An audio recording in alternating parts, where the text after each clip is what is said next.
Welcome, everybody, to Facts on the Ground. I'm Jesse Zerwell, and I'm joined by my co-host, Misty Winston. And today we have a very special show. I'm honored to have a panel of guests with us for our discussion on dismantling the new normal nightmare. And I'm going to briefly introduce everybody who's here, and then we'll get started with our conversation. And I am going to go clockwise on the screen. So I'll start with Dr. Robinson, not Morgan. No. That mistake is often made ever since my university days. Oh boy! I wish I had his money. I once had a back and forth with him on Twitter, so he's still stuck in my subconscious. So He blocked me. okay, that's probably for the best. So Piers Robinson is a political scientist. He is involved with several propaganda studies groups, one with the war on Syria and another with the war on terror. Right below him, we have Rick Munn joining us from Northern Ireland. Rick has been frequently commentating on online about what's been happening in the UK and in Northern Ireland with regard to lockdowns and mandates. And he has a very, I suppose you could say, personal perspective he'll be able to bring to the table with us. And just below Rick is Whitney Webb. Whitney is an independent journalist. She publishes with The Last American Vagabond, as well as at Unlimited Hangout. And you can check her out on her Rockfin channel, which is Unlimited Hangout. Some very, very good content there. Very deep dives into the mechanics of what's happening with this new normal nightmare. And then just to her left is Ryan Christian. Ryan is the host of The Last American Vagabond on Rockfin. An excellent show. He's been doing frequent, almost daily deep dives into the data behind this so-called pandemic and really breaking it down in ways that lay people can understand, and really giving the lie to the official data that's out there. And just to back up, to the right of Whitney is Max Blumenthal. Max is the senior editor of The Gray Zone and the author most recently of The Management of Savagery. He's also the host on Rockfin of Foreign Agents, and his show there has been doing a lot of really good work in exposing the new normal nightmare and probing it from socio-political and economic perspectives. And then just above Ryan is Nick Hudson. Nick is the chairman of PANDA, which is an organization that PANDA itself stands for Pandemic Data and Analysis. Is that correct, Nick? Yeah, pandemics, data, and analytics. Doesn't matter. We're here to replace bad science with good science. Okay. And he's also an investor and a non-practicing actuary, from what I understand.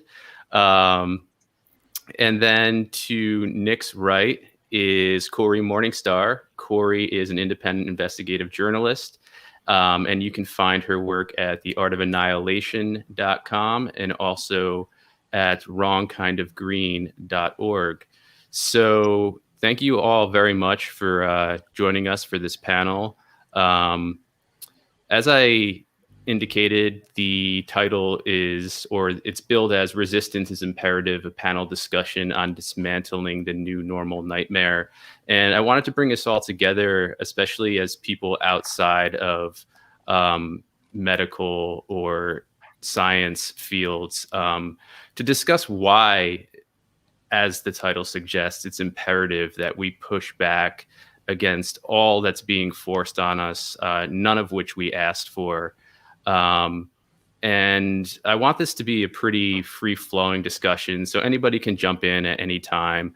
But I know before we started, Cory, that you mentioned you had something you'd like to start with, or you thought would be a good starting point. So, Sure, I can start off with something, but I think you forgot to introduce Misty. Oh, they know who I am. Hi, guys. Well, Misty is my trusty co-host. Yeah. She also is involved with Action for Assange, which is on Rockfin. And she has her own show called Bitch, which airs each Wednesday night and is a very good outlet for anybody who just, Therapy. yeah, it's like a political therapy session. So, let's get started. Cory, did you want to jump in with what you mentioned? So I do this podcast. We do it around once a week, once every other week. We've been doing it for a long time now, around since the quote unquote pandemic started. And I do it with John Stepling, who's a playwright and a writer. I do it with Hiroyuki Hamada, an artist in New York, Johan Adebo, Debo, I'm not sure how to pronounce it, Sweden, and Varun Mathur from India. It's called Aesthetics Resistance. And anyway, yesterday we did one. And right before we recorded it, I actually was listening to an interview with Costas Lafavistas. He's a professor of economics at the University of London. And I came across his work. I believe Hiroyuki had turned me on to him about the financialization, because I have done a lot of research over the years about the financialization of nature, which is now underway, which Whitney has recently written about. So anyway, I'll just jump right in here to what I found in a lecture that well, it's actually not a lecture, it's an interview that he did in June of this year. And I think it really cuts to the chase, cuts to the point of where we find ourselves right now. Okay, so why is the right succeeding? Or at least, why has the right succeeded more than us? If you look at the left, much of the left, the dominant ideology and the dominant politics of the left is basically identitarian. The left it's become a totality that looks at identity in some of its aspects, not in all of its aspects, but in some of its aspects as the crucial thing, the fundamental thing. Identity is the crucial defining principle of modern society. And identity could mean gender, sexual preference, race, and so on.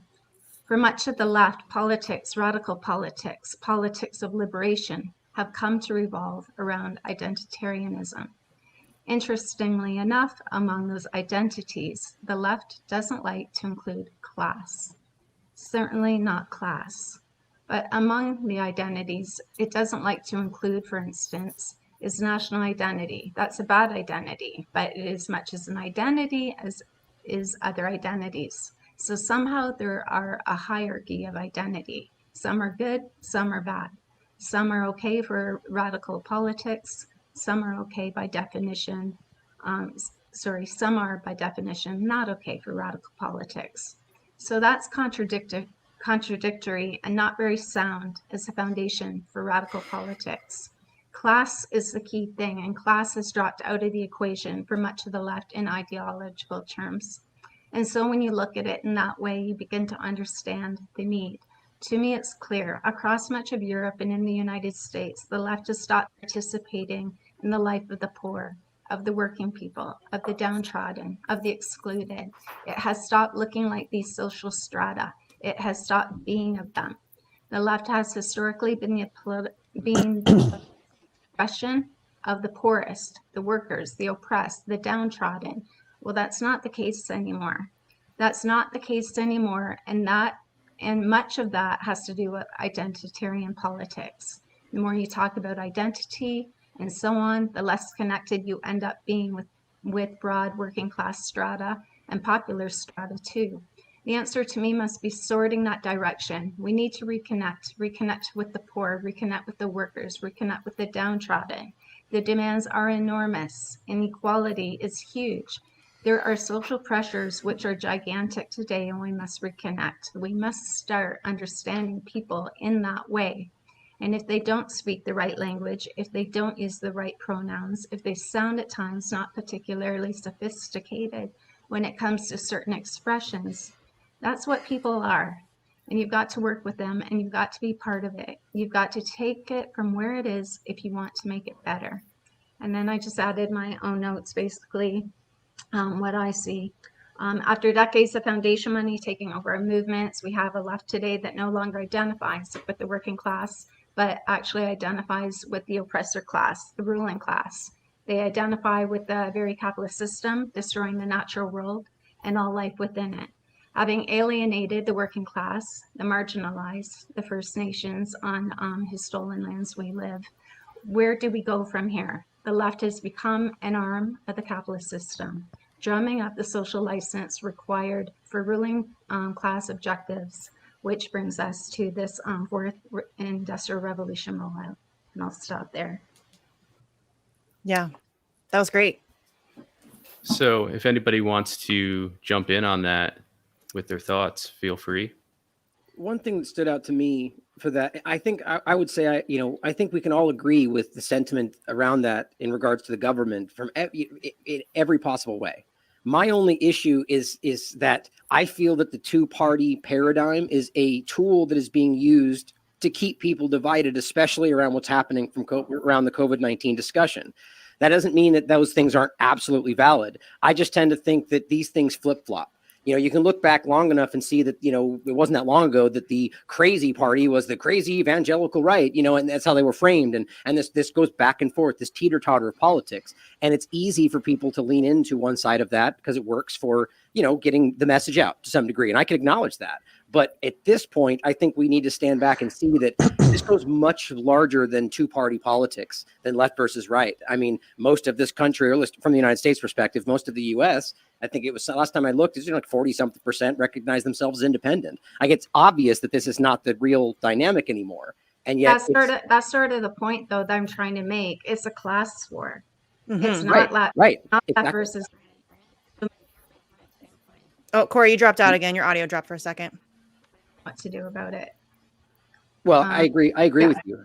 That was kind of the idea, is that I think that is where we need to transition to realize this is about some kind of global effort, some technocratic future they're driving toward versus and they use the race, religion, and politics to keep us fighting each other, and I think we all can see that happening, even if we identify as one side more than the other, Yeah, it's almost as if the idea of the Great Reset includes resetting our political alliances or alignments, if you will, or not just resetting them, but erasing them completely. And, we see that happening even with just taking a stance on the injections. We see that it becomes a political stance rather than a personal medical or health stance. And I think that's, something we really need to push back against and sort of get out from under the cover or the banner of politics and identity, like Cory was saying, and realize that this is not about politics or identity. This is essentially about survival of the human species. Yeah, I mean, you can see this group here is heterogeneous, and I think the resistance to the new normal is much more heterogeneous than those I call the branch Covidians, who comprise the hegemonic cult that believes in it. And then you have an entire mass of people who are sort of on the fence or afraid of confrontation, who don't have the time to investigate, or who are self-censoring.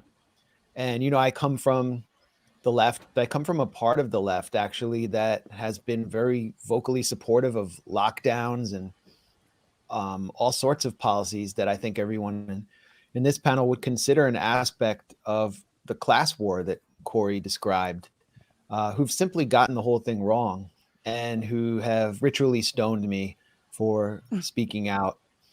And within that organized left in the US, which, as Cory said, is foundationized more than ever, NGOified, co-opted. Within that element, there are people who are afraid to speak out because they don't want to be made an example of. They don't want to be ritually stoned, but they know something is fundamentally very, very wrong. In fact, many people I know feel that way. They just don't want to stick their necks out. So I think, one opportunity we have here is to not attack people for not speaking out and try to bring them along. I mean, I knew something was very wrong since the beginning, but there really wasn't a breaking point for me until the mandates came in or were clearly going to come in, and it was clear that the COVID-19 vaccines were failing on so many fronts, and that the public health officials who are dictating policy the same way unelected foreign policy officials dictate foreign policy had lied to the public.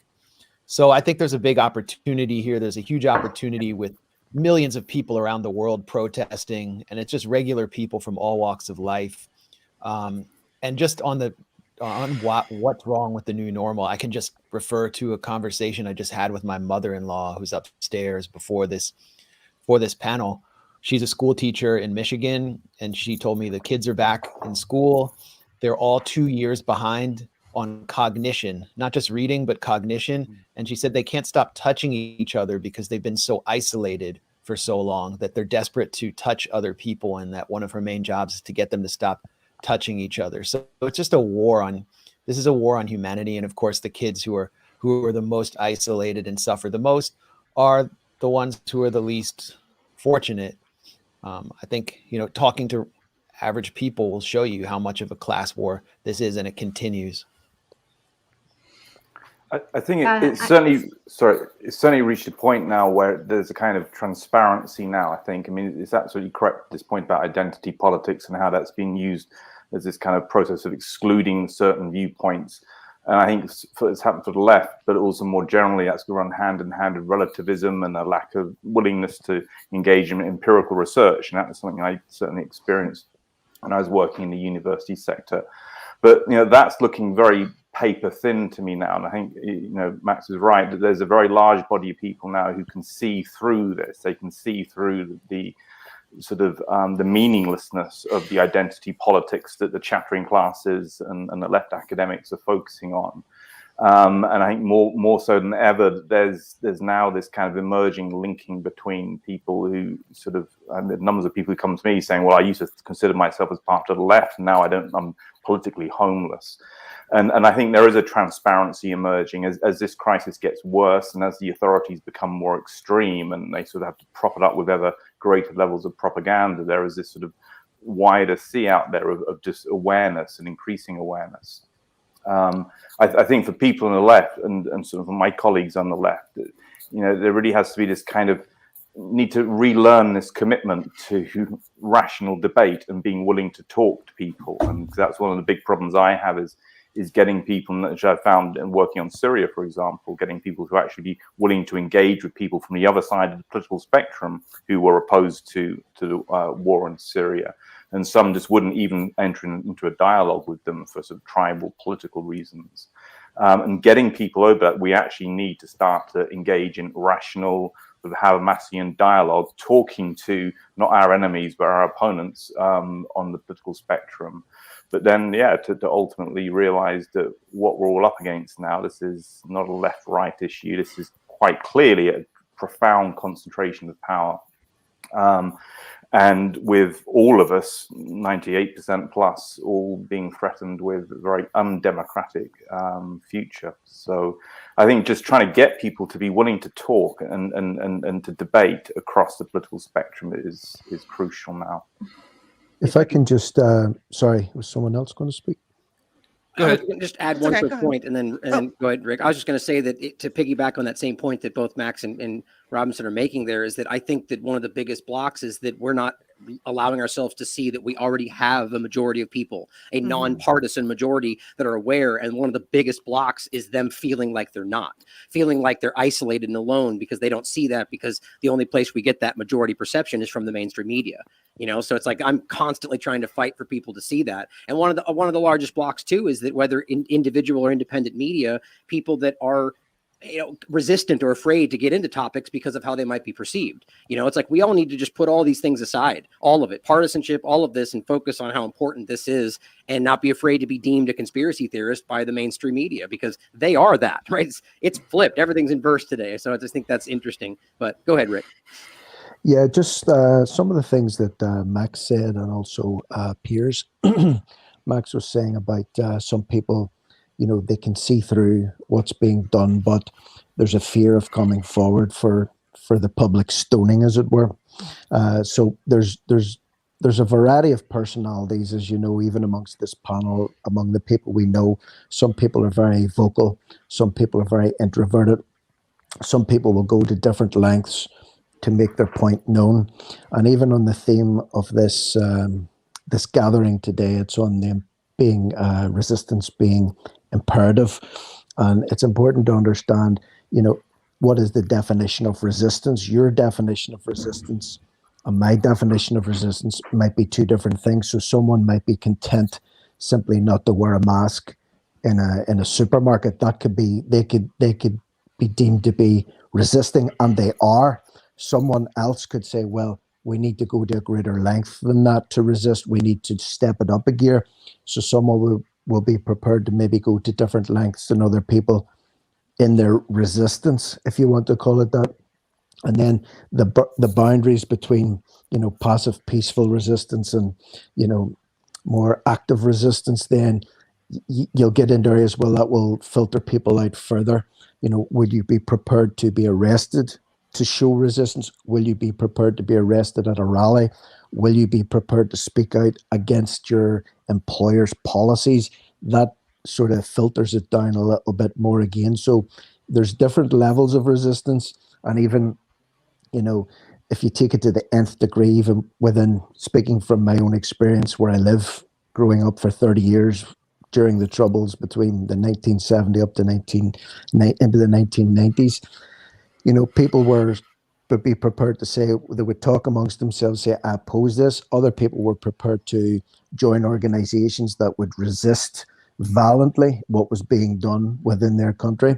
And then when they were imprisoned, they would be prepared to starve themselves to death to obtain political prisoner status.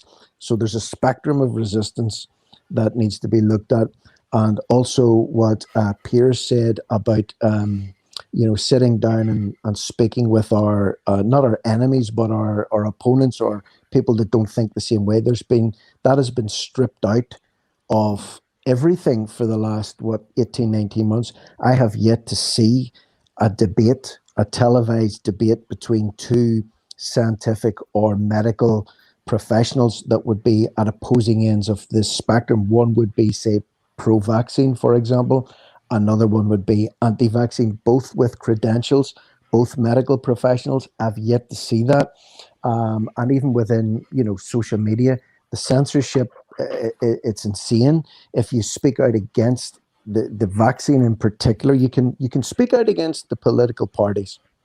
You can almost get away with saying what you want against the leadership, even against lockdown policies. But this vaccine itself seems to be the real trigger point, that if anything is mentioned against it, a flag will come up on social media, your account will be suspended, your account will be banned. So where you have that restriction on simple dialogue, let alone taking it to another level, physically or resistance-wise, this can never progress the way it should do because of that restriction, that constriction around dialogue. That's a great point, especially the censorship that, we've all experienced. I know that, Ryan, you've had your channel wiped out a couple hundred times or something, and Whitney's had trouble. And we get, even like our tiny channel gets hit with algorithms on a regular basis. So the censorship is something that I think that, and that's why I encourage people, if you have any desire whatsoever to start a show, do it. They can't silence everybody. They'll try, but they can't silence everybody. That's why I started the pirate streams, just to, because I don't want to support YouTube, but people that are willing to send me their credentials, I still use their channel to poke it through for a day, and then they censor it. Nick, your interview with Taylor Hudak, that's already been censored, and these are all fact-based realities. It's just incredible. But as long as we get in front of the people that aren't seeing it, that's all that matters. One more person a day. That's all we got to do. Yeah. Yeah.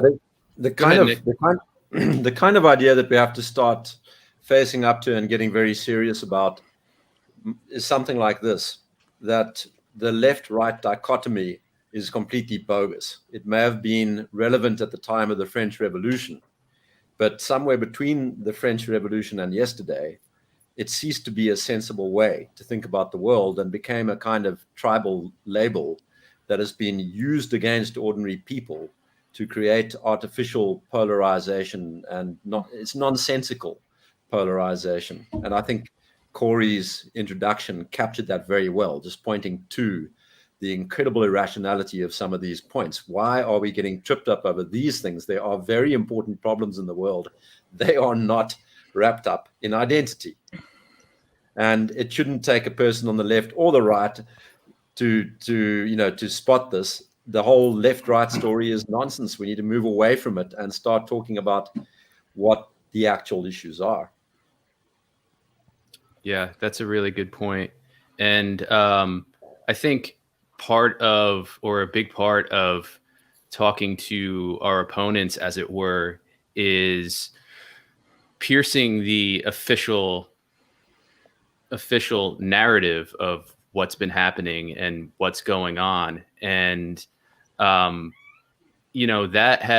narrative has so many levels to it, as Whitney's reporting has shown. I mean, this stuff goes really deep. And when we say supranational, it's it just obliterates the whole left-right divide. Like, that's not even relevant anymore.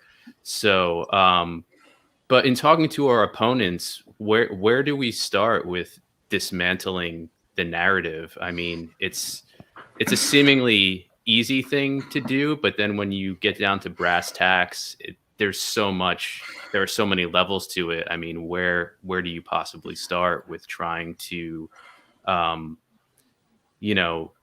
gently show somebody that what's happening is insane? Can I make a suggestion? Sure. I've got one thing I would love for everybody to accept, people who belong to either tribe, is the idea that the way we should organize society might be scale dependent. That what makes sense at a local level, at a community level, might not make sense at the level of the United Nations. If we could all accept that point, I think it would make an enormous amount of progress, because the way I think about it, my household is communist, but I have past libertarian, call it anarchistic ideas when it comes to the World Health Organization and the United Nations. And somewhere in between, I cross the line and become a centrist, So it's scale dependent. In my community, I feel a great sense of wanting to do something for the greater good. And we can debate how my community is defined. That's another matter altogether. It's complex, it's mobile, it changes from day to day. But there's a crossover point somewhere between my neighborhood and the world where my politics completely flips. And so we really are talking about where is the right level to begin considering questions of collectivism and the greater good. And maybe, just maybe, it shouldn't all be happening in an office of Bill Gates or Tedros or Fauci or whatever. That would be my starting point, is just to get people to accept that idea. Yeah, I guess is that what the problem we have is the concentration of power, which is running with this, and where it's leading will lead to almost complete loss of autonomy for individuals. And it seems to me, we also, the question I'd just throw out is that we want to unify people. We want to disrupt the narrative or start to challenge the narrative. Do we have a clear understanding and picture of who we're up against and who we're fighting? So if we're going to start a dialogue between groups, between left and right, saying, right, we need to resist this, what is it that we're resisting? And I know that we're some way towards having a kind of emerging picture of the actors that we're talking about. But I just wonder whether we need to just, first of all, just be clear about what we're up against, because we can talk about, are we combating the science, the lockdowns and science gone awry, or are we battling a finance sector which is trying to sort out the markets, etc. But knowing who the enemy is, identifying that, and then talking about it in a way which is fairly clear. I know you always run the risk of getting into the kind of conspiracy charge when you do that, but we are up against people with intentions and intentionality and who are trying to achieve things. So it just seems that maybe we need to be clear about that, and then start to engage and start to try to bring people together to unify people against this enemy, whatever we think it is. So I don't know. I mean, where is everyone at with understanding exactly what we're up against? Where's the locus of power, or are there several power sort of loci that we're up against with this? I think you really hit it on the head there. I think to your original question, Jesse, like, how do we reach those people? The point is, to what Piers is saying there, is we need to first understand exactly what we're trying to relay. And I think the interesting part is that there's been a lot of really interesting in-depth discussion about this, and I'm still trying to find someone to have on to talk about it. But the idea of like a mass psychosis. So to your point, if we're just trying to go, hey, look at the facts, here's the new peer-reviewed study, and here's what it says, and it challenges the narrative, and they're like, well, that's not what I heard, that's not what the CDC tells me, whatever, there's a block there. And is it just showing the facts? Clearly not. So I think there's a level of social engineering, like to the level of mass psychosis, that we need to figure out how you actually circumvent something like that. How do you convince a cult member that what they're in is something that's not in their best interest? I mean, we've seen documentaries, people, 10 years later will look back and be like, I don't know what I was thinking. I wanted to stay, even though it was not in my best interest. How do you get past that block? And I don't have an answer to that, but I think that gets to the root of the point that Piers is making. How do we get past that? Yeah, that's probably actually something that Whitney could speak to, because she's still called a conspiracy theorist on a regular basis, and she has some of the best sourced work on the planet. Like everything is sourced incredibly well, and she's still regularly called a conspiracy theorist, like daily. So, how do we even begin to approach people who aren't willing to see past the official narrative? Well, I think sorry, I'm a little out of it because I really should probably be on maternity leave right now. Listen, anytime you want to bounce out, please feel free. We understand. No, it's all right. But I think there needs to be, at least in terms of talking to our opponents, right, some sort of shift in strategy, at least to an extent, because some of what has, what a lot of us have been talking about, our opponents, I guess, have already sort of put up a mental wall to some of that stuff, specifically around questions about the vaccines themselves, efficacy, and safety, and all of that. So, I've said in some recent interviews that maybe it's best to sort of, for those people, tailor your message to sort of attack the whole digital vaccine passports, which it does, you can attack that whole system and show how that's a segue into mass surveillance and a lot of other very bad things, without necessarily having to even get into what for a lot of people is a divisive issue, the discussion of the vaccines themselves or the pharmaceutical industry or whatever. You can just sort of talk about the digital ID system in vaccine passports. And that, of course, in and of itself is a good segue to show that there have been pre-existing plans well before COVID for the fourth industrial revolution, of which this digital ID system is the foundation. Basically COVID was used as the catalyst to sort of force that through. And it's something that's going to continue regardless of how many booster shots are required, and something that will persist beyond the COVID-19 situation or COVID-19 vaccination campaigns in general. It's something that's intended to be implemented globally and is fundamental to this major economic shift and transformation of the economy and the financial system that's been, precedes COVID-19 by several years. And this is just one facet of that, but digital ID, as a lot of Cory's work has shown as well, is really at the center of that effort. And without the digital IDs being widely adopted, it's not going to be able to come to pass. So we can stop the larger agenda by attacking that specifically. And I don't think for people that find the vaccine discussion of the vaccine to be a divisive issue. I don't think we really necessarily have to broach that with them at this point in order to get them to see the bigger picture. That's just my opinion, but I think it's a good way to start to get people to see the bigger system here and the bigger threat, and the fact that this is really an effort to create a neo-feudal society, and digital ID, mass surveillance, and all the tracking that will enable. And, how it's been framed even before COVID as determining who gets access to what and who doesn't get access to what. The reframing of freedom, not as a human right, but as a service, and things like that, is all pursuant to the system that's being implemented right now. And people would not have accepted this system under any other circumstance if it wasn't for its implementation during the COVID-19 crisis. And that's why ID 2020 and these previous efforts to implement these digital ID, biometric digital ID systems were completely done in very vulnerable communities with either stateless people, with refugees, or in very vulnerable communities, people that can't say no.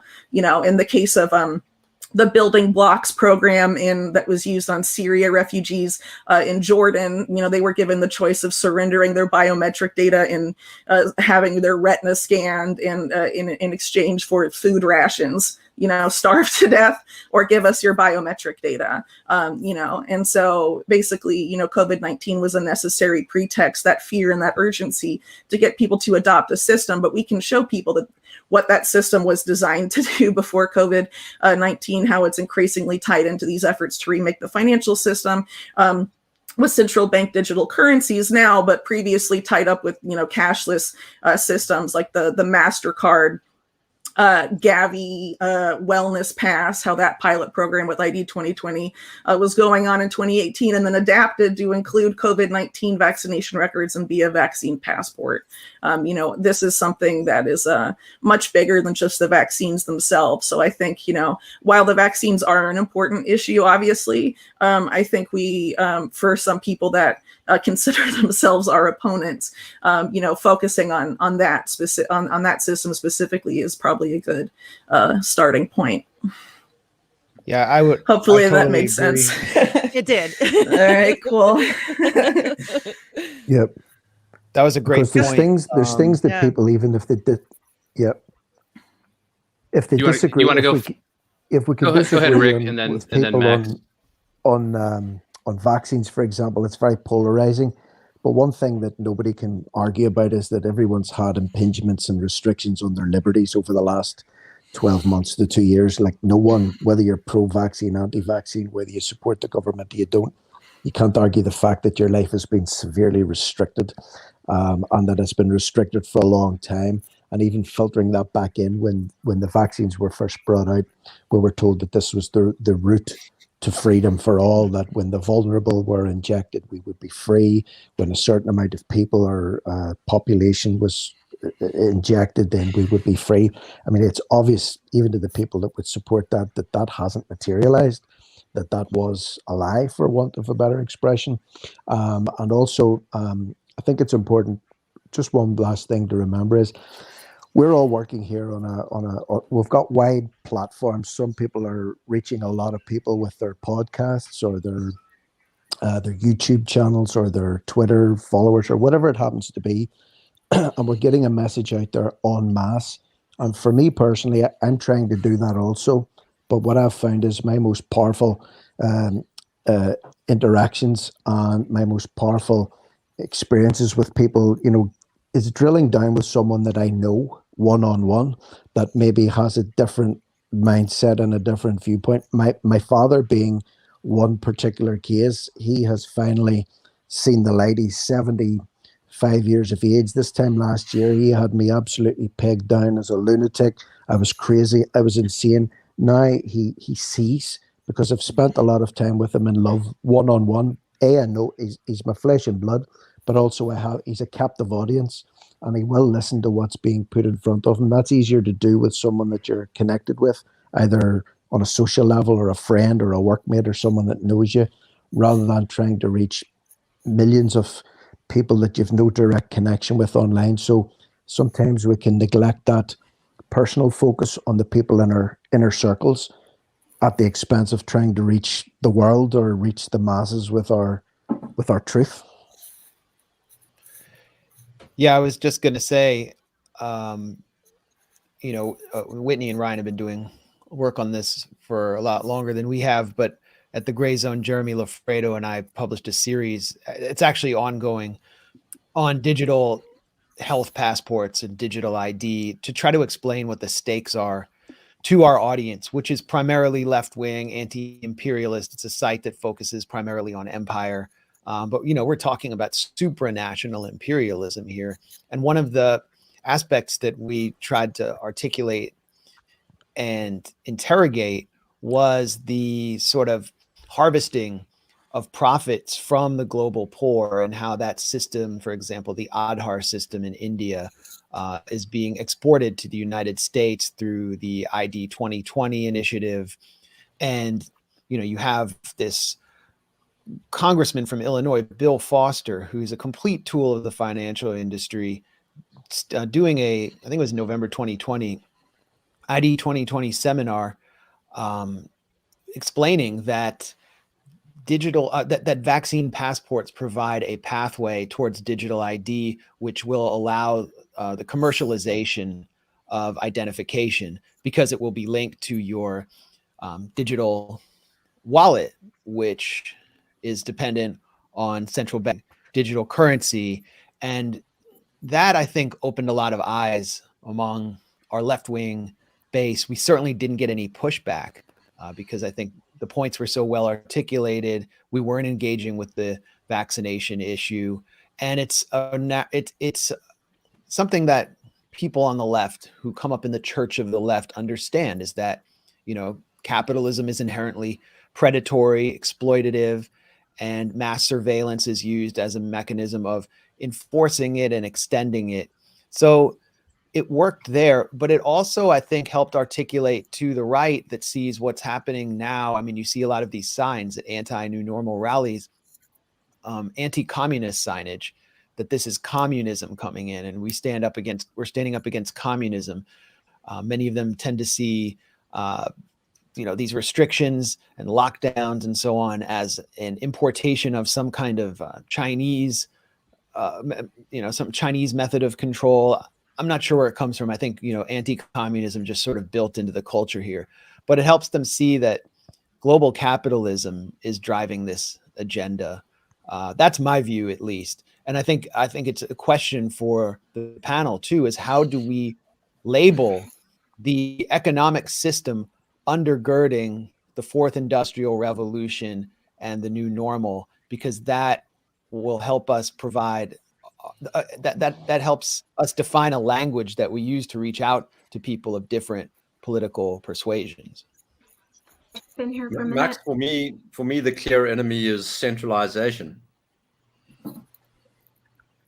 I couldn't agree more with that. And I think that's an important point right there. Is that I agree. Is that a political centralization or economic centralization? Because when you talk about political centralization, yeah, both. It's the centralization of power and control, whether it's done by economic or political means. I mean, politics is meant to be about flattening out the gross inequalities that emerge in natural Pareto hierarchical structures. You replace $1, one vote with one man, one vote. But when those power structures of commerce infiltrate government, which they always do, you end up back in this position where centralization of control threatens everybody. It's in nobody's interest, except, of course, the elite who are in control. So I think we have to rally around being common. Our shared adversary is the authoritarian centralizer. We've got to change the language. It's not communist, capitalist. No, throw it all away. Talking about language. Sorry, talking about language. What we have is the global consolidation of capital and power. I mean, happening in real time. That's what we have. Talking 100%. about language, which is so important. I think a big issue is what Max began with, and I think a couple other people just mentioned it, this conflation of communism with what's happening, which is global fascism. And that's a problem. I mean, it's a problem right now. The government in the Philippines, I believe, is wiping out communist revolutionaries, right? We've watched over decades communist revolutionaries be assassinated, whole countries destabilized. It's like this conflation is actually alienating those that identify with that system. And, meanwhile, capitalism is the most brutal system that's ever been created. I mean, look at where we are. We're at, our ecosystems are collapsing. So it's a huge insult, to people that are really fighting, not typing on computers. They're actually fighting with guns for a better world. So I think this is a really dangerous conflation that has to stop. And I think, again, we're fighting global fascism. I think we should stick with that. That's what it is. And, even the farmers' protests, look what they've done. That's so much of that is driven by communist parties.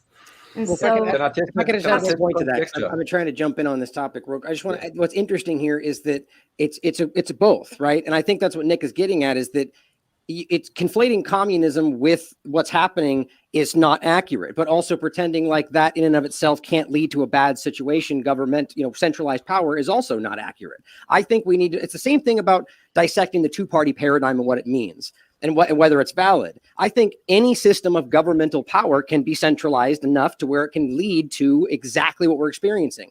We call it democracy in the United States. I don't believe that's ever really what it is, whether republic or democracy. Regardless, look at where we are right now. You could point to communist, governments in the past that have led to similar situations. I think it's any government that becomes too centralized with enough power. And that doesn't mean that you can't have a democracy or a communist government or any of those that could be positive as well. Right. If I'm correct, Nick, I think that's kind of what you were getting at, right? Well, can I just go back to my can I just go back to my scale perspective? Mm-hmm. I started by saying in my household we're communists because everybody gets equivalent healthcare. Okay. And so at a small level, communism is beautiful. When it gets to the level of Mao and Stalin, it's no longer beautiful. So too with capitalism. The restaurant at the corner of the street is a beautiful thing. That's a capitalist. Okay. But when it gets to Bill Gates, it's no longer beautiful. The problem is the scale. If you allow centralization of control and power to happen, whatever you label the system as, it stops. The labels all flatten. It doesn't matter whether you call Gates a communist or a capitalist. The problem is he's a power-hungry maniac. That's the problem. And we have to set up systems in society to prevent the centralization and aggregation of authoritarian control. And we should all stand against that and throw away our old labels because they were simply causing us to fight about non-issues. If I could just say something really quick, I think part of what Max brought up about the whole use of the term communist, a lot of that has been used, I think, to sort of paint China over the past, I don't know, 20 months or so as the mastermind behind all of this in certain circles, specifically within the political right. And I think that's part of a larger trend, at least in the US, where you have the political establishment left saying Russia is the evil power behind everything. And then you have the right saying China is the evil power behind everything, both conveniently the adversary states of the U.S. And at the same time, that narrative distracts from the transnational, supranational nature of these efforts that we are attempting to combat. And I think fundamentally some of the divide and conquer strategy on the part of the bad guys is to have us arguing about, is this communism or is this fascism at the end of the day, because there obviously is a lot of division over that is something that's existed not just in Western society, but where I live in Latin America, anywhere that was affected by the Cold War, whether directly or by proxy.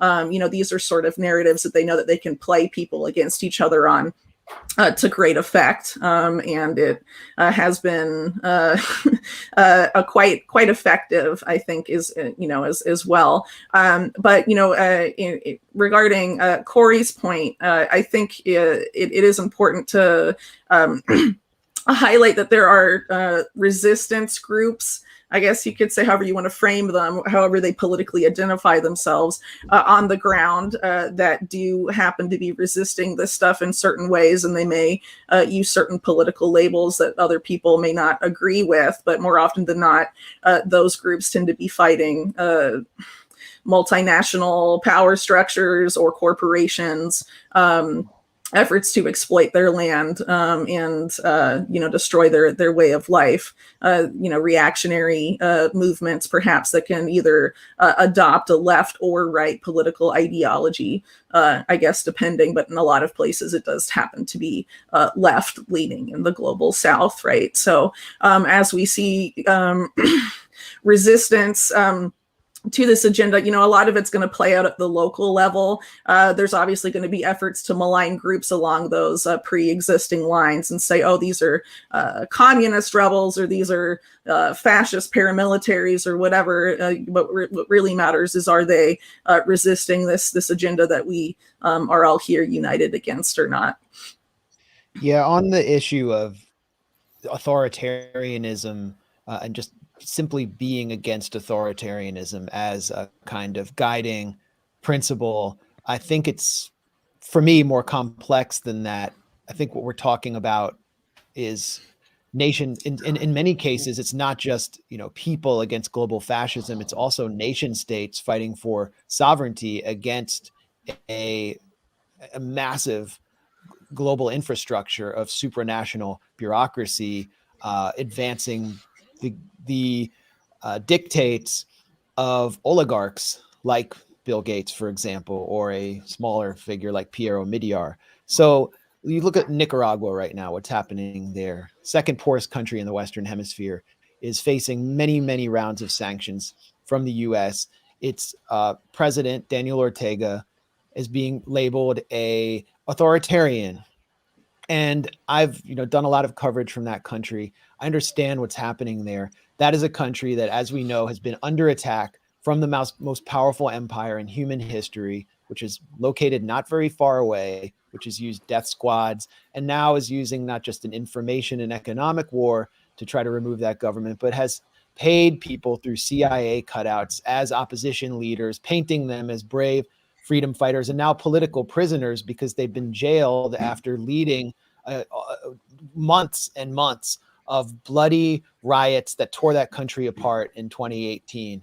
And so you have a nation that is being branded authoritarian, or a government which with a 2 million strong workers movement behind it that is mostly campesinos, peasants who now have land thanks to this government. And that's not the kind of authoritarianism that I necessarily stand against, because it's not necessarily authoritarian to actually defend your country's sovereignty against an empire.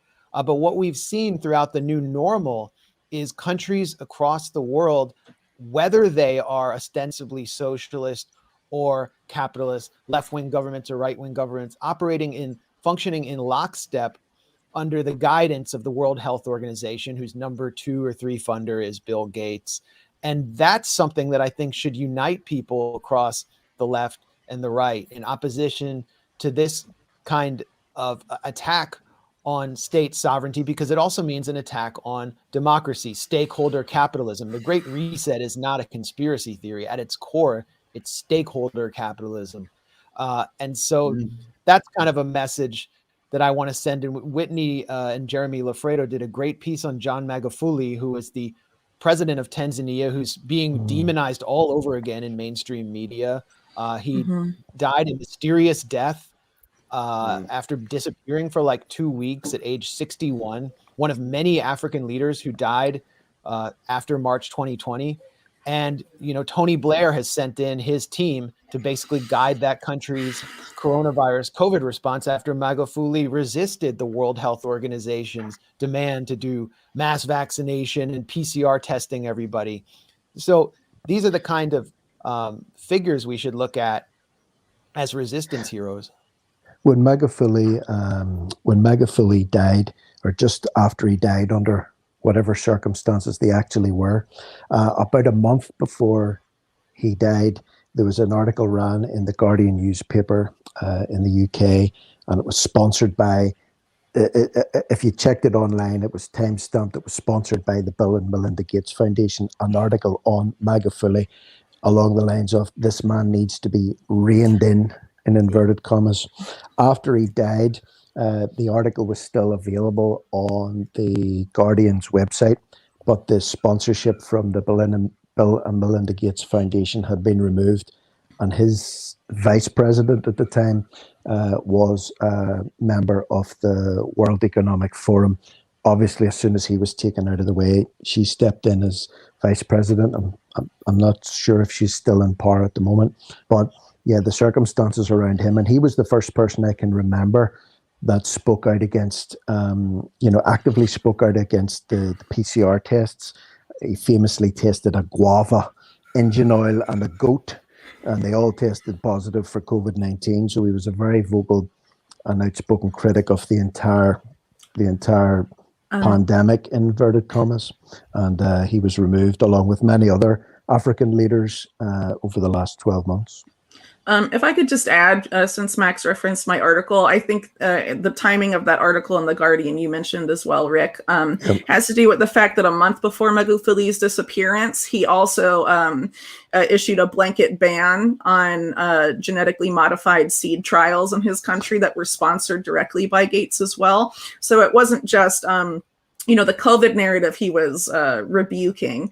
It was also a multi-level rebuke, really, and even beyond the genetically modified seed ban, I guess you could say, or efforts to ban and restrict those imports and trials within Tanzania. He also nationalized the largest nickel mine, essentially nickel mining project, the Kabanga nickel project that had previously been owned by Glencore and Barrick Gold. And Glencore was founded by Mark Rich, has a lot of historic ties to Israeli intelligence, and but also the British side of the Rothschild family, if I'm not mistaken. I think Nat Rothschild is like one of their main investors, or at least he was at the time that this was nationalized. And so a month before his disappearance, he created a deal whereby that mine would be developed by a co-ownership, I guess, of Tanzania's government and another private entity that was tied to some Norwegian billionaire who was obviously competing with Glencore in this stuff. And nickel is considered to be one of the most important minerals in the fourth industrial revolution.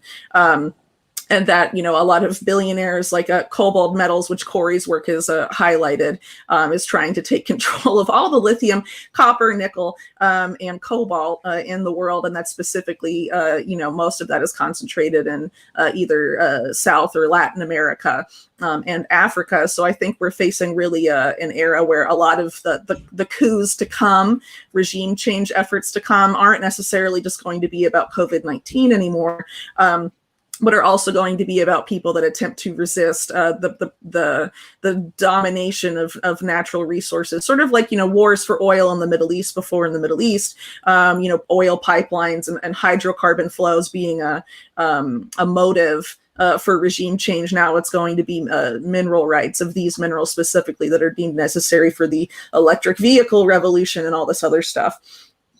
We've seen that from long before this as well, as Whitney's pointed out in the past. Bolivia, Venezuela, Afghanistan, lithium and different. The lithium coup. Exactly. Mm-hmm. And so we should ask the question of whether this has been, that was for other reasons then, as rare earth minerals have always been an important aspect, or whether this was a long sought kind of planned out concept, because they've written documents about this kind of stuff 20 years ago and the direction they were heading. So my mindset is that these things were planned out quite a bit longer than we think. Can I ask a question of Piers quickly? Sure. Yes, please. There's an important, he asked a question right at the beginning. He said, who is our enemy? Yeah, I was going to go back to that, but please go ahead, Nick. No, I want to actually ask Piers a question, because I'd like to know, do you think it's very important to have a clear idea of who the enemy is? And I asked that question as somebody who's genuinely confused from time to time about the degree of planning, coordination, and organization that goes into this. Is this a planned phenomenon or an emergent phenomenon? Do we have a room full of the same four people who are kind of continually together planning this whole global centralization of control over decades? Or is there a kind of spirit of the times thing where there was a concentration of wealth and power in political and commercial hands, and they got together at lots of conferences and they tended to speak to each other, and they started believing in the same stories and projecting the same values on the planet? Why do you think it's important that we know or identify a specific enemy, or what was behind your question? Well, I'm going to answer your question by actually just picking up on the discussion that everyone was having about authoritarianism, communism. I think it is important to have a clear idea of what you're up against, because it stops people arguing and being distracted. So we're arguing sort of this tension. Well, how big a problem is authoritarianism? Is communism a problem? Do we call it fascism, etc.? All of these things lead to debate and argument. It strikes me, and just picking up on what everyone was discussing before, is it the most accurate way of describing this, that what we're actually, the specific political battle that we have at the moment is against something which you'd actually maybe accurately describe as global totalitarianism. That authoritarian political systems, communist, capitalist, whatever, are all sitting under a political drive which can only be, I think, described as a kind of global totalitarianism in the sense that if you listen to that guy from the World Health Organization today talking about that if people mandated vaccination for the entire population is only necessary if people refuse in the final instance, and then you have to be forced. And there you have somebody sitting in the World Health Organization dictating to every single person on the planet, saying that you have to have this injection. That's totalitarianism. Okay. And it's global. So I think it is essential that we identify, and if that's something which if we would agree on, that's how we describe it. Then coming to your point, I think it is important not to be shy about calling out the enemy, because it's been drilled into us, and actually, coming from a social sciences background, it's drilled into social sciences. You can't dare go into this territory of looking at intentionality and organization. So much so that even sort of doing propaganda studies, that's almost taboo in a lot of the academy, because you're looking at people who are conspiring and intentionality. But of course, what it does, it enables these actors to get away with it. It enables them to get away with their planning and their activities without having the exposure which would ultimately bring them down or mobilize enough people, enough awareness, enough people to challenge it. So I think it is important to and actually, I asked the question, but I kind of like and it's very good listening to what Whitney had to say. But I think we all roughly have a rough idea of who the enemy is and so on, and what we're up against. But we don't have it clearly articulated at the moment. But this is something that it wouldn't be actually hard for sort of most good social scientists or sociologists to do, to map out the various groups and the elements and the constellation of interests which have come together at this point and that we're up against. Problem is they're all hiding in the trenches because they're terrified of saying anything. So they're seeing what's happening to the medical scientists. But I think it's important to combine both calling out individuals who are involved in this. So you can talk about the Bill Gates, but then talking about the structures which are behind them, and then mapping out the organization of those structures. And that's the kind of work that Whitney and Cory have done.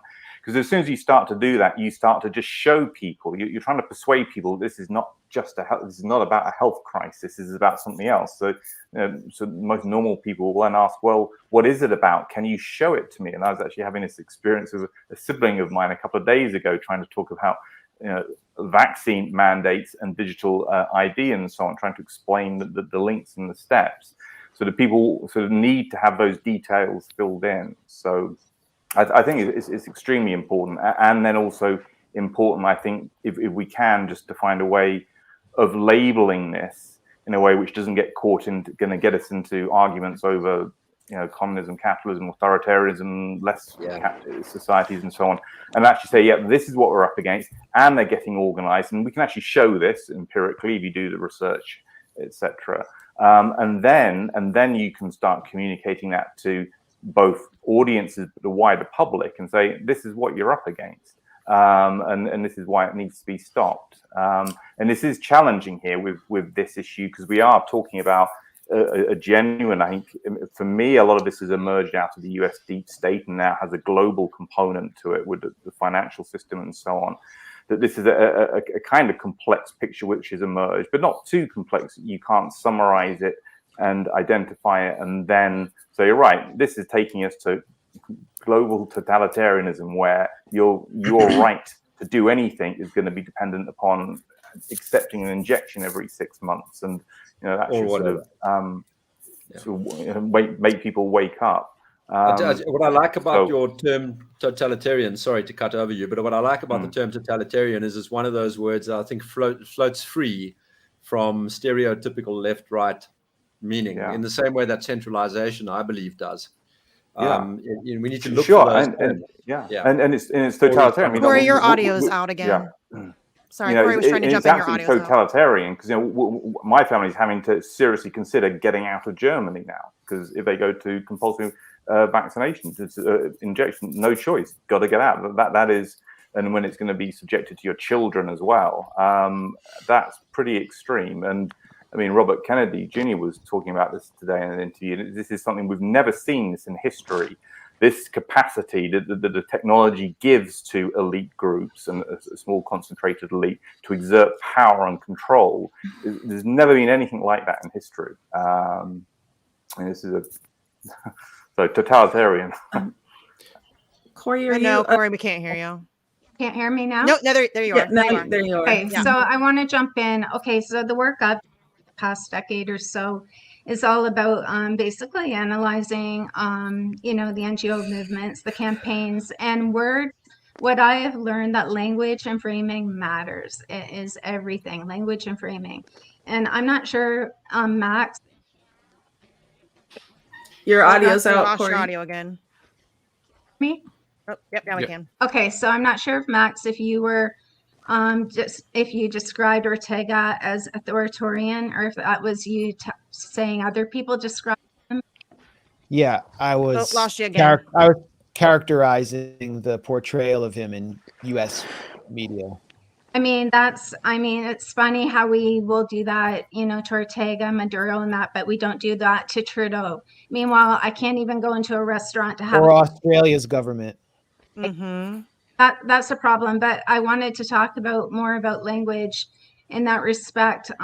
So the reason I think it's important to reframe what's happening is global fascism rather than I can't even say the fucking word, totalitarianism. One reason, because it's hard to say, but that word tends to imply a conflation of communism and fascism. Which is actually a CIA aspiration, and it's indirect because Western capital is never included under the umbrella of totalitarianism. So that's problematic, to say the least. And then I just wanted to share with everyone what I came across, written by Enzo Traverso. Its golden age, however, was the first step of the Cold War, when it became instrumental in denouncing the USSR as the enemy of the free world. Since that moment, totalitarianism fulfilled an unapologetic purpose, immunizing the West against any kind of criticism. During the Cold War, all critics of U.S. foreign policies automatically became accomplices of the totalitarian enemy. For a short moment, under McCarthyism, anti-totalitarianism almost turned into a totalitarian ideology, strongly criticized by scholarship that did not accept being submitted to such ideological imperatives. This concept was progressively dismissed in the 1960s and 70s. It experienced a spectacular rebirth after the terrorist attacks at September 11th, when it was applied to the emergence of Islamic fundamentalism. Thus, even if its content has changed significantly, totalitarianism permanently designates the enemies of the West. And so that's why I personally don't think it's a good term. I don't. And again, language and framing is important. I mean, fascism, a strict class structure and corporate power to suppress workers. It shuns democracy, and then you have communism, which the ideology is the eradication of class, the complete opposite. Right now, where we have this whole global architecture, this whole objective that to crush the lower class, you know, the working class and the proletariat, the peasantry. So, you know, again, like I know I keep coming back to this. I think we have to, I don't think people realize how important the language and framing is. And I think, you know, our opponents do. And I think what ends up happening is we inadvertently end up doing exactly what they want us to do. You know, what Malcolm X said, they put your mind in a hat and take it wherever they want. And so I think we have to be really, really careful here. Would you have a term that you would use, Cory, or how would you describe it? Global fascism, yep. That's what I think. Centralization of power. I like what Nick said. I think Whitney was going to jump in with something. Yeah. Yeah, well, I have to go. So I just wanted to comment on what Piers said and what Cory said to an extent. I think the most, at least in my opinion, one of the most useful ways of understanding this power structure that we're fighting against was produced by Ian Davis of In This Together. And I've talked about it on with him on a recent podcast and in some other interviews I've done recently, because I think it's really compelling. He calls it the global public-private partnership, and talks Whitney? about. Sorry to interrupt. I actually have that graphic he produced from the interview you two did. If you want me to put that up on screen. If there's room for it. Yeah, well, that's his recent book, and he talks about it in there, but he also did another article that was published on his website and republished by Off Guardian, and I just found it a really useful framework. So essentially he talks about the people that make policy, the policymakers, the policy distributors, and the national governments are down as policy enforcers, and essentially the role that national governments are given in this structure is just to create enabling environments for policies created elsewhere. And that's how we have things like Build Back Better and all of these other interlocking policies appear in countries around the world that have ostensibly independent governments. It creates a convenient framework for placing people that a lot of people have heard about in the past 20 months, at least more than before, like Bill Gates, for example, or someone like, or a group like the United Nations, or even, the multilateral development banking system, the IMF, and groups like that, where they fit in there, and who's actually making this policy that a lot of these other institutions are essentially having governments enforce upon the public, but it's a very interesting framework, and obviously I'm not doing it justice at all in explaining it right now. Really, I would encourage people to read his reporting on it, but framing this as sort of the stakeholder capitalist model, the public-private partnership, I think is helpful because a lot of people do get stuck in the rhetoric of, is this communism or is this fascism?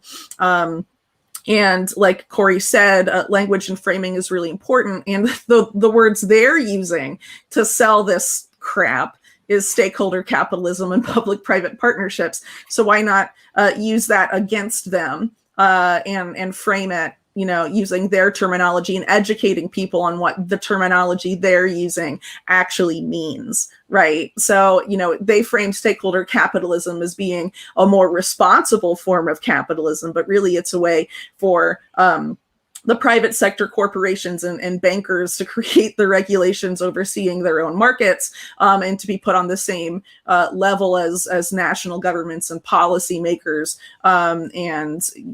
It's really a creative way of marketing what Mussolini had previously termed corporatism, and all of that stuff. So if we can turn their own vocabulary they're using to sell this system against them in terms of language, I think that's pretty I love that useful. idea, because they do that to us all the time. I mean, how often do they change the definitions of words to, now Nancy now. Yeah, Nancy Pelosi's a progressive and Joe Biden's a communist, and it's ridiculous. So I love the idea to turn it against them and use it against them. To bring this back to what Whitney said in the beginning, and Rick's point as well about we perceive things differently, right? Resistance, as we can all say the same word, we may have different perceptions of what it means. So I agree as well that the labels are super important, but maybe that's why we should avoid them in general in regard to this topic and focus in on what Whitney was saying, like the passport system, which it seems like everybody from any walk of life is like, that's concerning to me, most of them anyway. And that's that majority I'm pointing to. Because I actually see this transitioning, as I think we're probably all beginning to see, into other directions of this technocratic discussion of climate change and lockdowns for that. And so if this suddenly shifts directions and we're over here talking about the dangers of the injection, which are obviously really important, we may lose those people who are off on a different path, you know? So as long as we're over kind of keeping it on the infrastructure around the passports and what that can lead to, you know, I think we just avoid those labels altogether. Give me your thoughts on that. I was going to say, just like from a sort of a tactical or a PR level, sort of a year ago, I would have thought, you know, if you attached a fascism label to it, you're appealing to these people's memories of Nazi Germany and say, well, it's clearly not that that's going on. And I would have thought from a tactical point of view, it's not such a good idea. But then given what's happening now, what's happening in Austria and Germany, in Germany, we have segregation emerging. You know, these kind of points that CJ Hopkins been drilling away at since for about a year and a half. I mean, you know, if you can stand that up analytically that this is global fascism, you know, that's possibly the way it should be described. It's certainly, speaking from Germany, and given what's happening here and what's happening in Australia, it's certainly, I'm beginning to feel distinctly uncomfortable with the direction it's all going in. And there's already this kind of demonization going on in the German media regarding the unvaccinated. So, you know, maybe global fascism, and given what's happening, that's a way to, you know, capture the attention of most or enough of the public to stop this. Because it certainly seems, yeah, disturbingly accurate as in terms of what's going on. There is an effort right now that is, I would say, organized and more and funded and more coherent than ever before to label those resisting everything we're talking about, which we could, I guess, describe as the new normal, as fascists. So there was a massive protest in Melbourne in Australia. I don't know how many people were there, 80,000? Some say hundreds of thousands, against this petty tyrant, Dan Andrews, who's from Labor, who, you know, people on the left seem to respect for some reason. And the criminalization of people who are unvaccinated, massive restrictions, rolling lockdowns. We have learned that 38 Aboriginal people were taken in army trucks to state quarantine camps in the, you know, heart of Australia, where they're constructing all of these quarantine camps for the Aboriginal community to be subjected to injections of COVID vaccines. And they're complaining, the Australian government's complaining that their vaccination rate is too low. So these camps are being built for them. Whatever you want to call this, it's pretty shocking. And you have this group in Australia, perfect example of what Cory talks about with the, you know, the nonprofit industrial complex playing itself out as a street movement, a phony AstroTurf street movement, describing itself as anti-fascist. They're called the Campaign Against Racism and Fascism. And they held a counter demonstration in support of Dan Andrews and the broader Australian state policies against its people. Who are the fascists here? And what they've done and what they're doing is kind of playing a quasi-surveillance role on behalf of the provincial governor and the state, where they look to find any sign that looks a little bit kooky at a rally of 100,000 people, you know, about the pedos or microchips in the vaccines, or they find a Ustaša guy because there's a big Croatian exile community. And then they say that they're at the heart of this movement and that anti-vaxxers have made an unholy alliance with the far right. That's a Paul Mason article that came out in the New Statesman yesterday. So they're using the time-tested rhetoric of anti-fascism to demonize an entire movement that's standing up against Aboriginal people being taken out of their homes and taken to quarantine camps because they came into contact with someone with COVID. So I think we need one of the things we can do is just force people to put this all in perspective. Who's more dangerous? Who's more fascist? Max, that's very important, because one of the things when the Northern Territory's Premier, which I think is a guy called Michael Gunner, was making that announcement, he was almost like a man possessed. And when he was describing what was happening, he made the point of saying that he appreciated the assistance of the ADF and also the Australian Sorry, Rick, Army. I had to interrupt because I have to Whitney go. has to go. but- Sorry. Oh, You sorry, all. sorry. Okay. Thank you. No, Thanks it's for care. listening. Thank you. Bye-bye. Thank you. Thanks. All right, Thank Bye. you. Thank you. bye. But Max, you mentioned there that they weren't necessarily even. Uh-oh. Rick, you froze. froze. Uh-oh. I knew there was going to be some technical something. Has to be. We can't talk about People I know. techno-solutionism I and can't have believe it's still up on COVID-19, YouTube. Honestly, they I were was deemed waiting to for it be to get taken close. down. Hey, Rick. I think he's frozen entirely. I have to jet here too pretty soon. I have to go pick my kids up though. So Okay. Hello. Sorry. We hear you. there you are. Okay. Another element of this that we can really try to, get people thinking about and talk about more is just like the whole foundation, this whole foundational element of compliance, right? That's what the digital passport is, compliance. And what it is, I mean, they've even used that in their own language. There's 15, 16 or 17 now World Economic Forum centers for the fourth industrial revolution now spread out across the world. And in the one that's opened up in Israel, if you go to their website, in the banner, it actually has a gavel in the artwork that says compliance. I mean, that's unbelievable, right? And so that, I think that's why they're rolling this out so quickly as the narrative crumbles, as we become more, more as society sort of understands what's going on and the narrative starts to fall apart.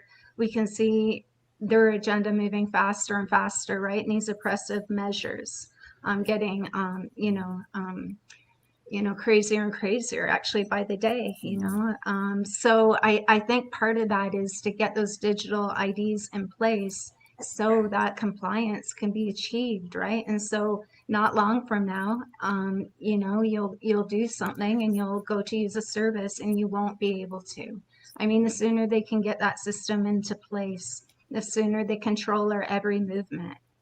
It's right? already happening in the U.S. I forget if it's Wisconsin or one of the states has already started to roll out their digital driver's licenses, and they've already discussed rolling in the vaccination status. I mean, I'm sure we've all remember the ID 2020 whistleblower who came out and literally coined the term techno solutionism and was telling us all of this is going to be built together with the passports and all of this, and everyone just shoved it aside. That was back in 2020.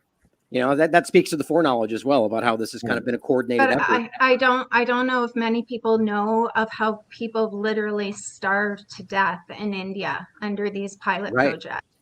Yeah. Like that's what we're looking at for everyone. And just because we have white skin doesn't mean that we'll be treated differently. You know what I mean? We covered that in our I reporting can at the tell you- Gray Zone that in the Jharkhand state of India, and Cory's touched on this, or I think either tweeted or written about it. People were unable to surrender their iris and fingerprint scans were cut out of the Aadhaar system and were unable to access their monthly rations of rice. And throughout 2017, were dying. Something like 40% of people were cut off from government services. People who represent the poorest and most vulnerable in the world. And then we can look at how many people died under lockdown. I mean, millions of people around the world died excess deaths. This is a human rights catastrophe that's completely ignored by the human rights industry. And that system is, as Cory points out, it's coming here. And I've called it social credit. I think that is language we should be using. It starts with vaccination, but it doesn't stop there. As soon as you demand that people follow a state mandate or good behavior in order to participate in society, you have social credit. And so it's already come here. I have to get off for a second, but in 1 second, but I can actually come back if this is going to go on for a while. Yeah, well, I think, as Cory said, it's not going to matter if we're white or black or brown or what have you. It's coming for everybody. And we've already seen examples of this. For example, elderly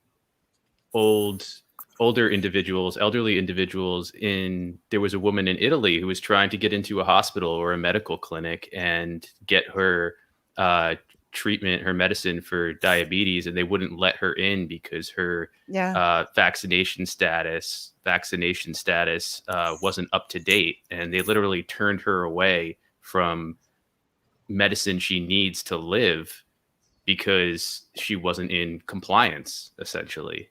And it's coming for everybody.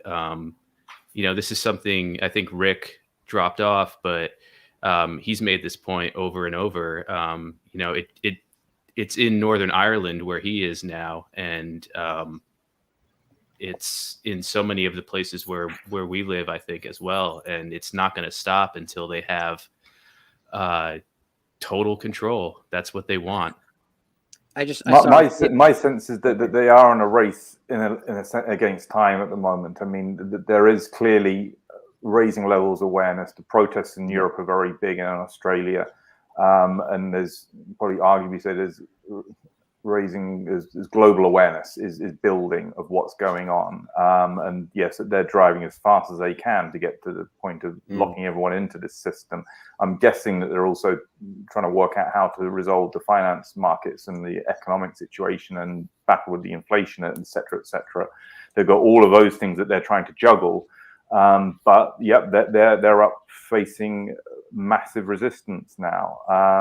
So they're going to be pushing as hard as they can.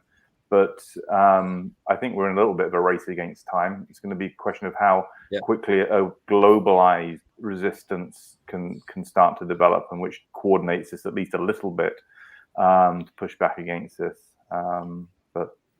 Well, I would agree with the discussion of social credit. I mean, James Corbett's been writing about that for a long time and discussing about how that's a clear direction we've been going along before this. And I think that's the next step that kind of removes that. Like, I agree with you completely. We need to come together in that regard. But once they shift into the social credit concept of this, vaccination is the first part of it, where you can't come in until you get this thing done. Next time it'll be your carbon credits and so on. And then there's your financial aspect as well. But I think this is definitely where it all ends up. And that's what I was saying about the transition to climate change and wherever else they go with it, or the next virus or so on. It just becomes a compliance with the system as opposed to just specifically the injection. I was going to say, I saw a kid that was in the hospital, to your story, Jesse, had a broken arm. This kid was like 16 years old. They wouldn't treat him because he wasn't wearing a mask. He didn't have his vaccine. Like, it's just this violates everything we thought was sacred, just because they're not doing the right thing. And today that's the vaccine, but what will it be tomorrow?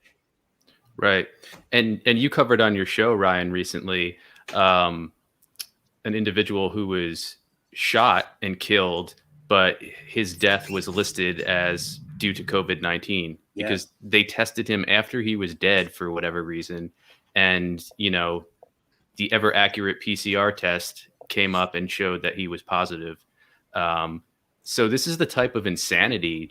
That's but one of infinite examples, it seems, but that's the type of insanity that we're up against. And there seems to be no end in sight to it. And it is accelerating, as Piers said. There is a race against time, but I think it's not just on the side of the global governance class.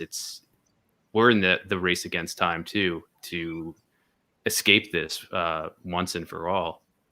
I think our race is we need to get beyond a sort of maybe 20% of the population who's realized roughly what's going on, and reach out to the sort of probably about 60% who, I reckon only 20% completely buy into this rubbish and the propaganda that they're driving. There's 60% of people out there who sense that something is wrong. And I've actually been having these kind of conversations with siblings over the last few weeks, sense that something is wrong, but just don't fully understand exactly what's going on in terms of the political and economic restructuring.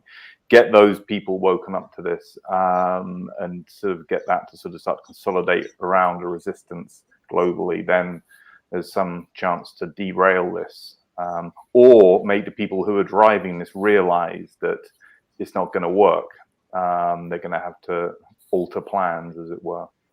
I'm really glad you said that. I think that's one of the most important realities we need to come to today is that I genuinely think it's been sort of that way long before COVID, but maybe that's just wishful thinking. But I think this has pulled that out. That 60% majority are just unaware, uncomfortable. They kind of vote different ways depending on certain policies, and today they're just like resistant, but a lot of them are being driven into it regardless. You're going to be fired, you're going to be attacked, you're going to be disparaged, that kind of a thing. So if we can all recognize that, I think we can turn this very quickly. But that's the hardest part. I agree with that. I think they're almost overplaying their hand a bit with the firings and things like that, because I think that is genuinely radicalizing some people against this agenda, because you're now messing with people's ability to survive, just like basic survival.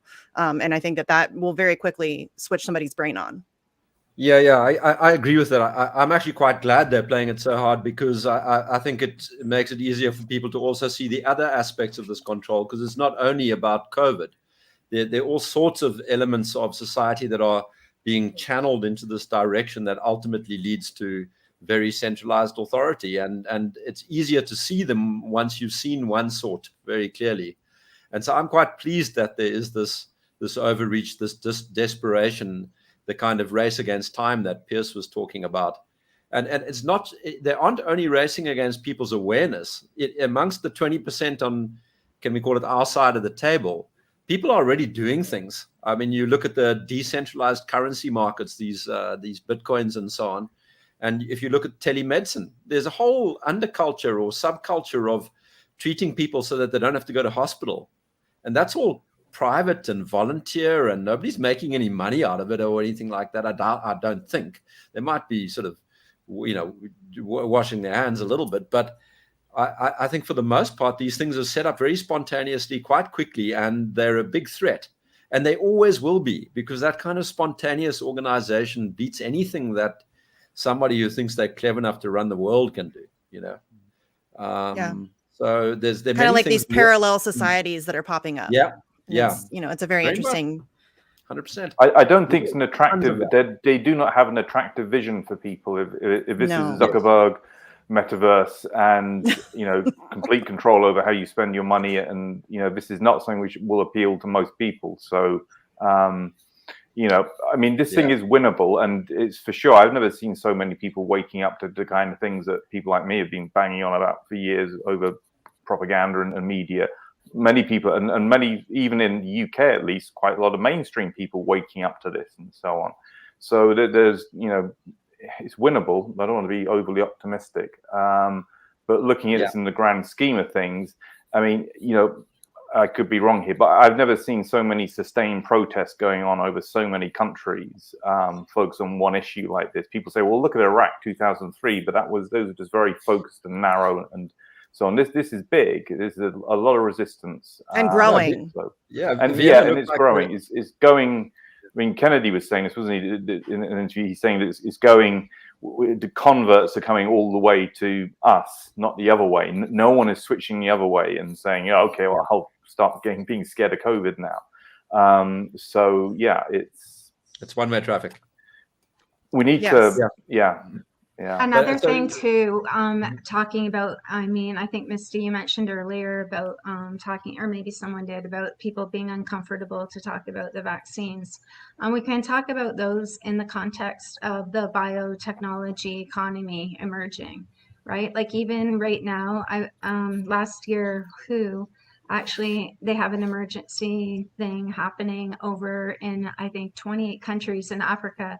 They've rolled out, there's, everyone knows for a long time now, all the polio cases are from vaccines, right? So all the polio cases that are there are from vaccines. They take them into destabilized, countries that they invade in that, like Syria, and they give this oral vaccine that children in Western nations do not get.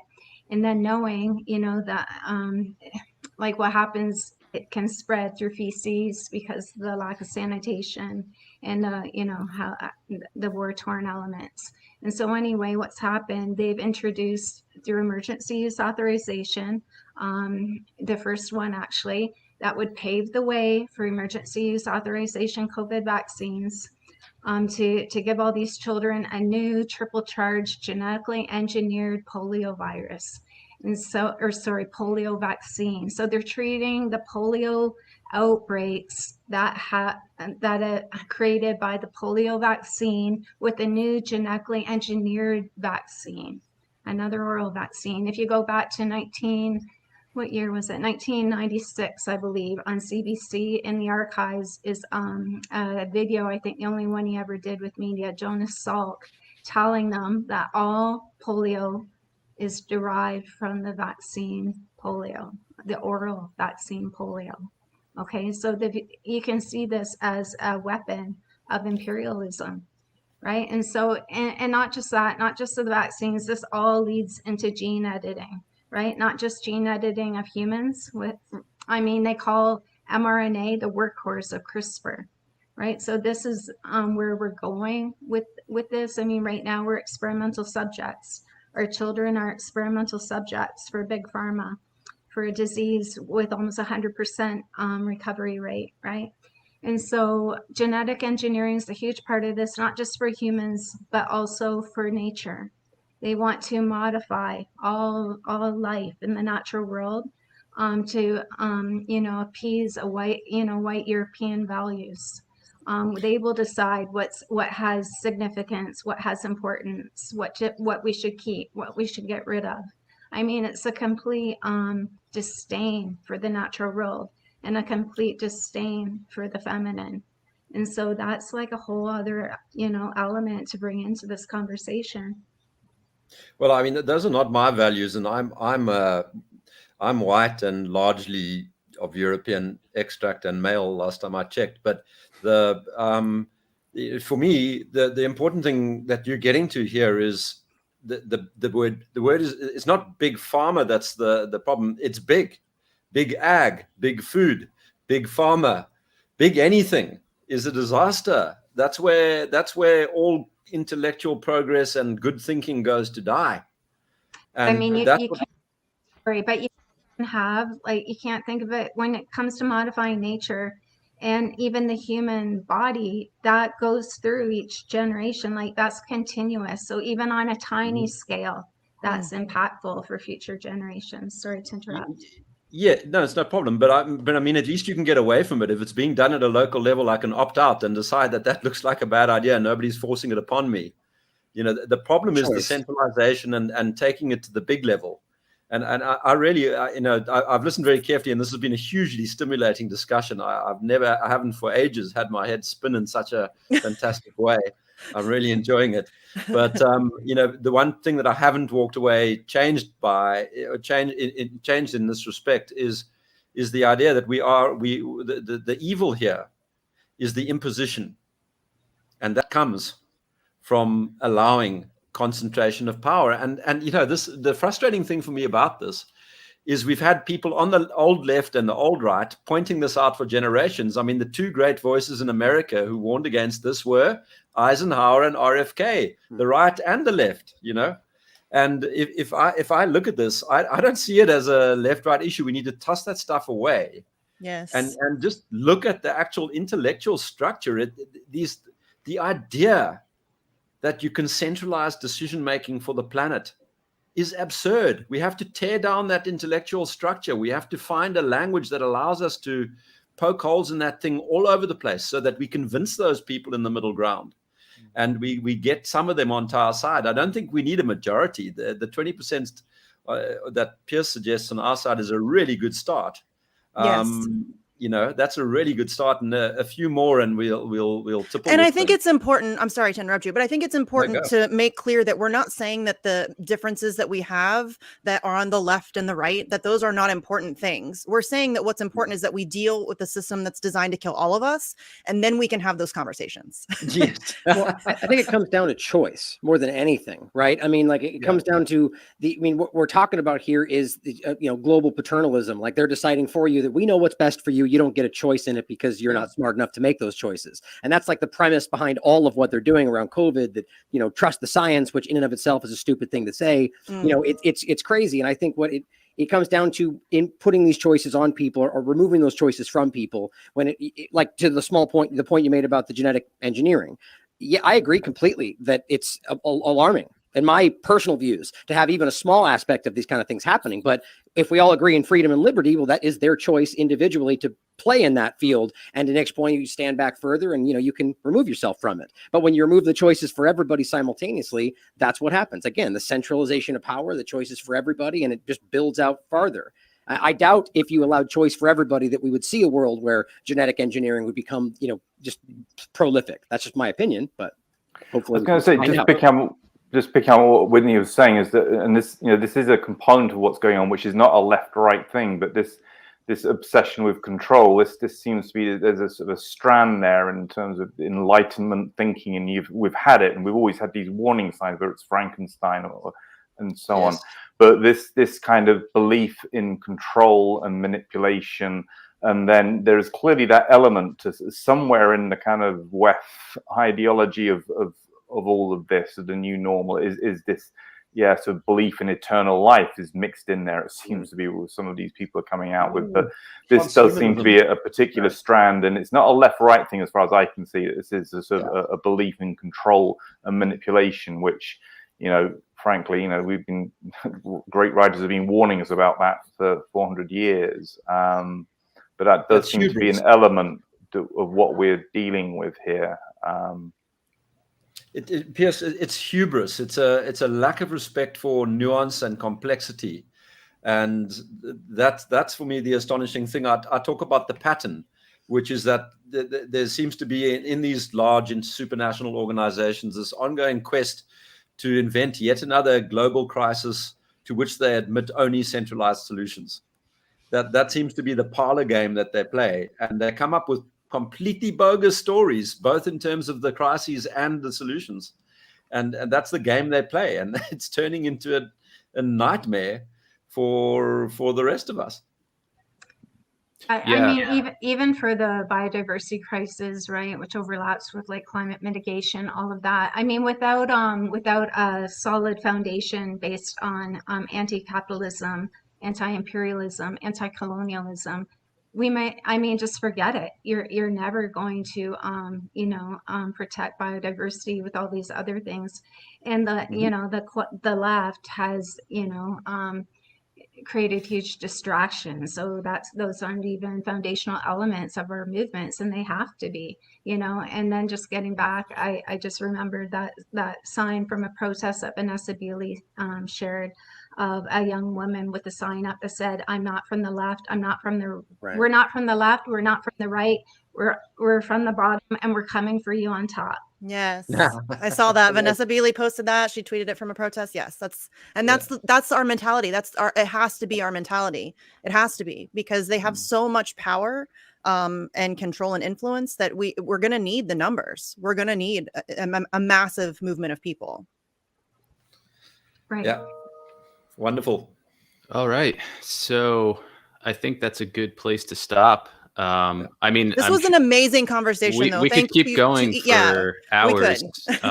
There's a lot we haven't touched on, but I wanted to bring everybody. We wanted to bring everybody together who is here today, because as we've seen, there are everybody's got a different perspective to some degree, but we're all focused on the same enemy, and I'll use that word enemy specifically here, which is that centralized control, that assumption by these people we want nothing to do with, that they are going to change our lives forever, and they're going to sell it to us on the premise that it's all for the greater good, that it's for our good, it's for the future, and it's inevitable, and it's not inevitable. And that's what we have to always remember, is that the future is not written, and we have the ability to control where we take it. We don't have to give in to these psychopaths, which is exactly what they are. We have a lot more power than we think. I think that's another huge hurdle that we have to overcome. I think that people in general, and I don't remember who said it earlier, but a lot of people feel very isolated. They feel like they're on their own. They're afraid to speak out because, most people are kind of going along to get along. So I think that once people realize that there's a lot more of us than a lot of people think, it's going to become a much easier mountain to climb for people. Hopefully. Yeah. All right. Well, thank you, Piers, Cory, Nick, Ryan, Rick, Max, Whitney. It was, I agree with you, Nick. It was a very stimulating conversation, and hopefully something we can all continue offline or meet again and continue online. But once again, thank you so much for joining. I appreciate it. And I hope that everybody watching is hopeful and not hopeless, and realizes that we are, as Ryan says, the majority. And I think that's going to become clearer sooner rather than later. So, as Jesse said on a stream we did recently, hopelessness is a psyop. Don't buy into it. Yeah, well, I got that. I I got that from Nick, actually. Nice. I know, Nick, I believe you said in an interview that your friend says that often, that hopelessness is a psyop. And I love it. And it's global. I may be misremembering that, but whatever the case. It sounds very much like something I could have said, but I do about 10 interviews a week nowadays, so I can't be sure.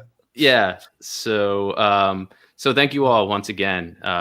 Much appreciated. And to everybody watching, please follow all of these fine people. They all do incredible work. Whitney, Ryan, Cory, everybody does amazing work. It's I told everybody that I was incredibly nervous to even be on this panel because I don't fucking belong here. Like, these are some heavy hitters, and I was happy to just sit back and keep my mouth shut for the most part and just listen and take it all in. So thank you guys for all of the work that you do. Everybody check out, I have all of their Twitter handles in the description for the show. Check them all out, follow their work. It really should be like, just required reading. Not that I'm into requiring anybody to do anything, but you should just check it out for sure. Thanks for having me. Yeah. All right. Thank you guys so Thank much. you We appreciate it. very much. Thanks Thank you. everybody. Yeah. Yes. Thank you. Awesome. Thank you. Bye Bye-bye. guys.